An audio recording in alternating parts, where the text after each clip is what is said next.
አብዛኛው ሰው ኮንፊውዝድ የሚሆነው ምን ላይ ነው? ምን አይነት ወጪ ነው የሚፈቀድልኝ? ወጪዎቼ ምን አይነት መሆን አለባቸው? ማለት ቢዝነስ ላይ ተቀባይነት ያላቸው ወጪዎቼ ምንድን ናቸው የሚለውን ነገር በዲቴይል ኤክስፓንድ እናድርገው። እንግዲህ ፕሪቪየስ ሴሽኖች ላይ አይተናል። ታክስ ሲከፈል አላውብል ዲዳክሽንስ ማለት ተቀባይነት ያላቸው ወጪዎች ከገቢያችን ላይ ሲቀነሱ ነው ያንን ክፍያ የምንፈጽመው ማለት ነው። ስለዚህ በደንብ እንየው ምንድን ናቸው፣ ምን ሊሆኑ ይችላሉ የሚሉትን ነገር አንድ በአንድ እንየው ማለት ነው። አላውብል ዲዳክሽን ምንድን ነው? አንድ ኤክስፔንስ ፉሊ ዶኪመንትድ የሆነ ኤክስፔንስ፣ ስታንዳርዱን ያሟላ ዶኪመንቴሽን ያለው እና ሪዝነብል የሆነ አማውንት ያለው ኤክስፔንስ ሆኖ ያ ኤክስፔንስ ጥቅሙ ምንድን ነው? ለቢዝነሱ ሲባል የሚወጣ ወጪ አላውብል ዲዳክሽን ይባላል ማለት ነው። ይሄ ምን ማለት ነው? የቢዝነሱን ኢንካም ጀነሬት ለማድረግ እና ለቢዝነሱ ነሰሰሪ የሆነ ከዛ በተጨማሪ ደግሞ ለቢዝነሱ ኤክስክሉሲቭ የሆነ ማለትም ለዛ ቢዝነስ ብቻ የሚወጣ ወጪ አላውብል ዲዳክሽን በመባል ይታወቃል ማለት ነው። ስለዚህ እኒህን ክራይቴሪያዎች ካሟላ አላውብል ዲዳክሽን ኔት ፕሮፊታችንን ይቀንስልናል ማለት ነው። ስለዚህ ታክሳችንን ደግሞ ኢንተርን ይቀንስልናል ማለት ነው። አሁን ምንድነው አላውብል ዲዳክሽን እንደዚህ ክላሲፋይ የተደረገበት ምክንያት ምንድነው? ብዙ ጊዜ ኤክስፔንስ ላይ ነጋዴዎች እናበዛዋለን፣ የታወቀ ነገር ነው። ወጪ ለማምሳት እንሞክራለን በተቻለ መጠን፣ ታክሳችንን በጣም ለመቀነስ ስለምንሞክር ግልጽ የሆነ ፕራክቲስ ነው ይሄ። ስለዚህ የአላውብል ዲዳክሽን አምብሬላዎች የመጡት እና ደግሞ ካታጎሪዎች የመጡት በዚህ ምክንያት ነው።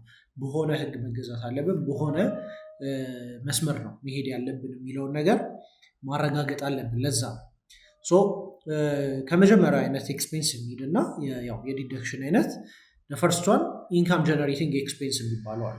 ኢንካም ጀነሬቲንግ ኤክስፔንስ ማለት ኮስቶች ናቸው። በዋነኝነት ኮስትስ ምን ማለት ናቸው? ዳይሬክትሊ ሊንክ ቱ ፕሮዲውሲንግ ጉድስ ኦር ሰርቪስስ። ስለዚህ እቃ መሸጥ ከሆነ ያ ኮስት ያንን እቃ ለመሸጥ ዳይሬክትሊ ሊንክድ ነው ማለት ነው። ያ እቃን ካልገዛሁት፣ ያንን ኮስት ካላወጣሁት ያንን እቃ መሸጥ አልችልም ማለት ነው። ወይም ያንን ኮስት ካላወጣሁት ያንን አገልግሎት መስጠት አልችልም ማለት ነው። ስለዚህ እንደ ሮ ማቴሪያል፣ የፕሮዳክሽን ኢንፑቶች፣ ዳይሬክት ሌበር ኮስቶች፣ የነዳጅ ኤክስፔንሶች የመሳሰሉት ኢንካም ጀነሬቲንግ ኤክስፔንስ ናቸው። ስለዚህ እኒህ በሪዝነብል አማውንት ከሆኑና ዶኪመንቴሽን ካላቸው ተቀባይነት ያላቸው ወጪ ይሆናሉ ማለት ነው። ሁለተኛው ደግሞ ምን አለ? ሰስቴኒንግ ዘ ቢዝነስ። ቢዝነሱን ሰስቴን ለማድረግ ወይም የቢዝነሱ ኦፕሬሽን ስሙዝ ሆኖ እንዲቀጥል፣ የቢዝነሱ አሰራር ምንም አይነት ቻሌንጆች እንዳይገጥሙት አድርገን የምንቀጥልበት የምናወጣቸው ወጪዎች ሰስቴኒንግ ዘ ቢዝነስ፣ ሰስቴነብል ለማድረግ የምናወጣቸው ኤክስፔንሶች ናቸው ማለት ነው። እነዚህ ደግሞ ምን ሊሆን ይችላል? የድርጅቱን መልካም ስም ለመገንባት ሊሆን ይችላል። የሪፔር እና ሜንቴናንስ ኤክስፔንሶች ሊሆኑ ይችላሉ። የዩቲሊቲ ኤክስፔንሶች ሊሆኑ ይችላሉ። የፕሮፌሽናል ፊዎች ሊሆኑ ይችላሉ። ምን ማለት ነው? ይሄ አሁን የድርጅቱን መልካም ስም ለመገንባት እንግዲህ ለማስታወቂያ ኤክስፔንስ ማውጣት አለብን። ስለዚህ እሱ ተቀባይነት ይኖራል። በማሽን ከሆነ የምንሰራው ለዛ ማሽን ሲበላሽ ሪፔር እና ሜንቴናንስ ያስፈልገዋል። ስለዚህ እሱም ማውጣት እንችላለን። ዩቲሊቲ ምን ማለት ነው? ኤሌክትሪክ ከሌለ፣ ውሃ ከሌለ፣ ኢንተርኔት ከሌለ አንዳንድ ስራ አይሰራም ማለት ነው። ስለዚህ ኦፕሬሽኑ ሰስቴን እንዲያደርግ የምናወጣው ወጪ ነው። ፕሮፌሽናል ሰርቪስ ደግሞ ኮንሰልቲንግ ያስፈልገናል። ቢዝነስ ላይ፣ ፋይናንስ ላይ የመሳሰሉት ነገሮች ሰስቴን እንድናደርግ የምናወጣቸው ወጪዎች ናቸው። ስለዚህ እነዚህ አክሴፕተብል የሚባሉ ወጪዎች ናቸው ማለት ነው። ከዛ ውጭ ምን አለ? ሪስክ ሚቲጌሽን ደግሞ የሚባል አለ። ሪስክ ሚቲጌሽን ምን ማለት ነው? የድርጅቱን ሪስክ ለመቀነስ የምናወጣቸው ወጪዎችም ማለት ናቸው። ምን ማለት ነው? ይሄ ለምሳሌ የኢንሹራንስ ወጪ ሊሆን ይችላል፣ የሴኪሪቲ ወጪ ሊሆን ይችላል። እነዚህ በዋነኝነት ድርጅቱ የሆነ ነገር ምንም ነገር ሳይሆን ግን የሆነ ነገር እንዳይሆን ሴፍቲያችንን ለመጠበቅ ወይም ሪስካችንን ለመቀነስ የምናወጣው ወጪ ሪስክ ሚቲጌሽን ኤክስፔንስስ ይባላሉ ማለት ነው። በአራተኛ ደረጃ ደግሞ ምን አለ? ኢምፕሎይ ሪሌትድ ኮስቶች ደግሞ አሉ። ይህ ግልጽ ነው። እንግዲህ ከሰራተኛ ጋር የሚወጡ ወጪዎች ማለትም የደሞዙ አለ። ከዛ በኋላ ደግሞ ፔንሽን ኮንትሪቢዩሽን ደግሞ እኛ ደግሞ ለሰራተኛው የምናወጣው ወጪ አለ ማለት ነው። ስለዚህ ይሄኛው ሁለተኛው አራተኛው የኤክስፔንስ አይነት ነው ማለት ነው።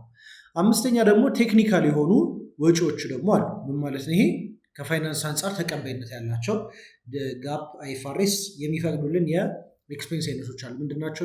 ዲፕሪሺዬሽን ኤንድ አሞርታይዜሽን ማለትም የእርጅና ኤክስፔንስ ነው ማለት ነው ዲፕሪሺዬሽን። ስለዚህ አንድ አሴት ቫሊዩን በየአመቱ ቫሊዩ የሚወርድበት አማውንት ካልኩሌሽን አለ የራሱ። በዛ መሰረት ዲፕሪሺዬሽን ኤክስፔንስ ደግሞ ተቀባይነት ይኖረዋል ማለት ነው። በዲፕሪሺዬሽን ኤክስፔንስ ሴፓሬት ሞጁል ደግሞ ስለ ስትሬት ላይን ስለ ፑሊንግ ሜትድ በደንብ እናያለን። ግን ተቀባይነት ያለው ኤክስፔንስ እንደሆነ ደግሞ በዚህ ይገልጽልናል ማለት ነው። ከዛ ውጭ ምን አለ? የፋይናንሻል ኤክስፔንሶች ደግሞ አሉ ማለት ነው። የባንክ ቻርጆች፣ የኤክስቼንጅ ሬት ሎስ ሊሆን ይችላል። ከዛ በተጨማሪ ደግሞ የኢንተረስት ኤክስፔንስ ሊሆን ይችላል ሎናችን ላይ። እኒህ ደግሞ ፋይናንሻል ኤክስፔንስ በማለት እንለያቸዋለን ማለት ነው። ከዛ ሌላ ደግሞ ምን አለ? የታክስ እና ገቨርንመንት ሊቫይስ፣ ስታምፕ ዲዩቲ ማለትም የቴምብር ቀረጥ ሊሆን ይችላል። ኦቨሮል ከመንግስት ጋር በምንነካካ ጊዜ ጉዳይ ለማስፈጸም ሊሆን ይችላል። የመሳሰሉት ነገሮች የምናወጣቸው ወጪዎች አሉ ማለት ነው። ዲዩቲዎች፣ ቀረጦች ሊሆኑ ይችላሉ። ስታምፕ ዲዩቲ የመሳሰሉት ነገሮች ተቀባይነት ይሆናሉ፣ እንደ ኤክስፔንስ ይያዙልናል።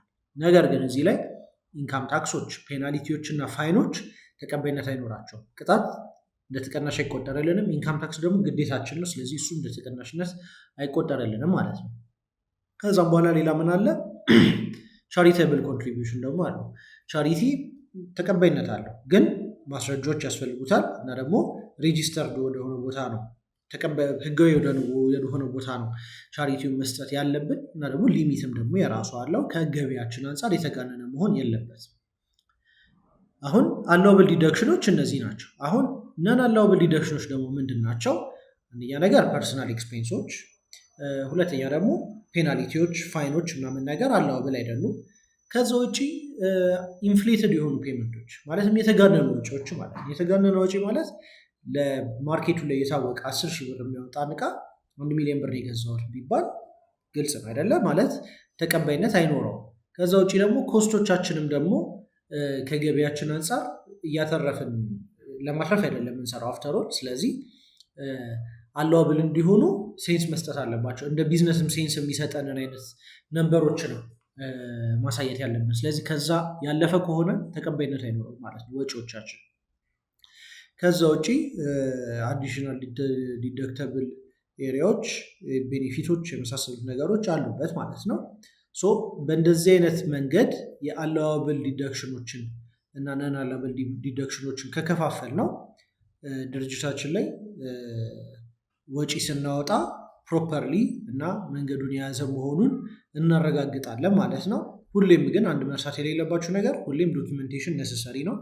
ሰፖርቲንግ ዶኪመንት ያስፈልጋቸዋል፣ ደረሰኞች ያስፈልጋቸዋል፣ ውሎች የመሳሰሉት ነገሮች ያስፈልጋቸዋል። ሞጁል 2 ላይ ስለ ሰፖርቲንግ ዶኪመንት እንግዲህ አይተናል። ስለዚህ እሷን ሳትረሱ ይህንን ህግ ማወቅ ይኖርባቸዋል ማለት ነው። ቴንኪው።